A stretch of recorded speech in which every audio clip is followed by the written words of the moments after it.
In the heart of Sheffield is an organisation who've been on an incredible journey over more than 10 years in their unrelenting desire to support some of the most vulnerable people in our society.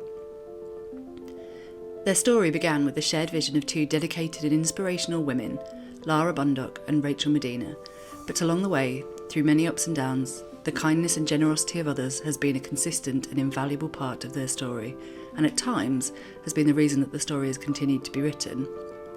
We had the pleasure of spending time with Lara and Rachel at their offices, and they were kind enough to give us an insight into parts of their journey and amazing examples of how it really does take a village to create something life-changing. This is a journey of kindness.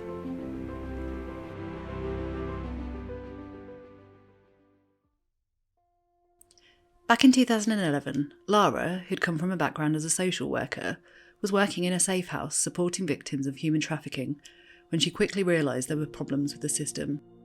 One of the major issues was that the people I was supporting in the safe house, they were given 45 days to be supported after they'd been rescued. And then at the end of that 45 days, I, as the kind of support worker and the social worker, had to essentially kick them out of the safe house.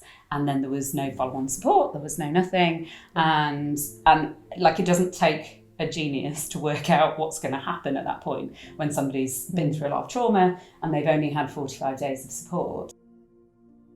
I just kind of thought, well, this doesn't make any sense. This is like ethically, morally, professionally, like everything, this is just wrong. And I'm not the kind of person who sits still very easily. Lara felt so strongly about the lack of support that was available, she spent her spare time developing an idea of what support was really needed. I pitched it to my work, and my work said, we think this is great, we think you need to do this is a really good idea. We're not going to support you doing it. I was like, cool, cheers. But one of the women who was really, like, I'm glad she said this to me, she said, I think if you can find one other person to do this with, then you should do this. As fate would have it, her friend Rachel, who had a background in working with and supporting refugees and migrants, was going through some life changes. I had been previously employed working on a refugee support project. My job was ending. Our funding had ended. I was being made redundant. I was also pregnant. And so as we were talking, I was like, I think I might have some skills that would help with this. Can I help? I'm really excited about this. As they started working together to develop and define plans on how to train support volunteers, the first serendipitous moment came about when Lara was speaking at Sheffield Hallam University.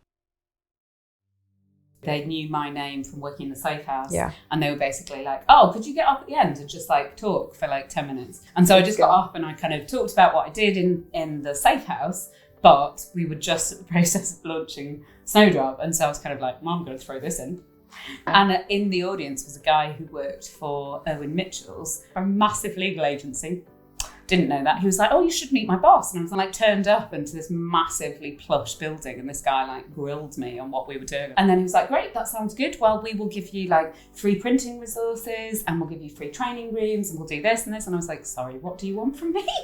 And he was like, nothing, you're doing a good thing. That's what we do.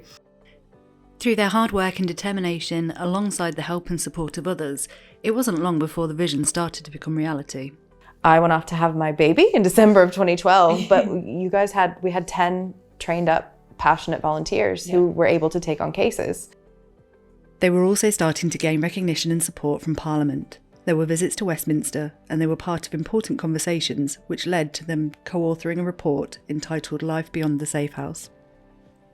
The next step in the journey was to become a registered charity, and this was not without its problems. We got to this point where we were going to have a conversation with Irwin Mitchell about finances because our seed money was gone. And we had this really amazing moment with these two solicitors who'd been supporting us. And they said, just so you know, we're surprised by how long this is taking, but we don't want to give up. We really believe in what you're doing and we want to give our time to seeing this through so you guys get charity status. And we were absolutely blown away by that support and the faith that they had in us. Despite the strong desire to carry on, there were times where the challenge felt insurmountable, but people's kindness continued to give them the power to keep going. Our first ever regular donor was an 11-year-old girl. We went and did a talk at a youth group and she apparently went home and was basically like, I can't believe that there are people in the world who go through these kind of things, and I want to give some of my pocket money.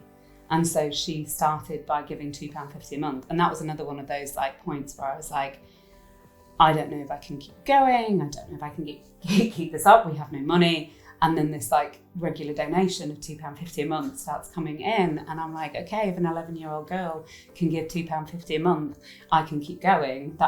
I can do this. They carried on, and further to some successful fundraising. After years of working from wherever they could, including a room under the stairs in a local church, they decided to lease their first office space. We'd had bits of like money come in, and we got enough to rent our own offices. Yep. And so that was a big step. We rented our first offices. We didn't have furniture. We couldn't afford furniture. And somebody came running in when we opened the office to be like, hey, the office over the road is chucking out furniture. Do you guys need any? And we were like, yep. Like ran over, and these removal guys. And I was like, what are you doing with these? And they were like, oh, we're just getting rid of them. I was like, can we have them? So they gave me some stickers and went, okay, run in the building, stick stickers on the things you want. We will carry them over, and then that's it. And they were like, I said, do you want anything for this? We don't really have any money, but would you like anything? And these guys went, bacon sandwich. I was like, I can do that. I can definitely do that. I can definitely get you bacon sandwiches. And so we always laugh that we furnished our offices from 8 bacon sandwiches. By mid-2015, after years of fighting challenges and working for very little, they realised that, as it was, the charity and the way they were working was not sustainable. On the 31st of August, they made a big decision to give Snowdrop one more year to become more sustainable, or they would have to stop. We both decided we would go for big lottery funding. I mean, we lay on the floor of the office after we sent in our submission. Like, that is the hardest piece of work we have currently at that point done. And we were kind of like, wow, okay, either this is going to turn us into like a fully running charity, or we're going to close. And we really believed in what we were doing, but we had to also kind of take into consideration our own well-being at that point. The money for funding came in on the 31st of August 2016, came into the bank account. When the guy called us to say, we've decided to give you funding, he was like, just so you know, we don't do this. We don't give organisations that have never had funding for this amount of money. But he said, what you've achieved on nothing is so impressive that we now want to see what you can do with money. Yeah. Since then, they've gone from strength to strength, offering more services, taking on more staff, buying their own permanent office home, but ultimately supporting more and more survivors. Both Lara and Rachel are very clear on what has been the critical part of this journey. I don't think either of us could have achieved anything like what we've achieved without all of the people who got behind it. Yeah. And that's one of the really quite humbling things about, I feel like, Snowdrop's journey.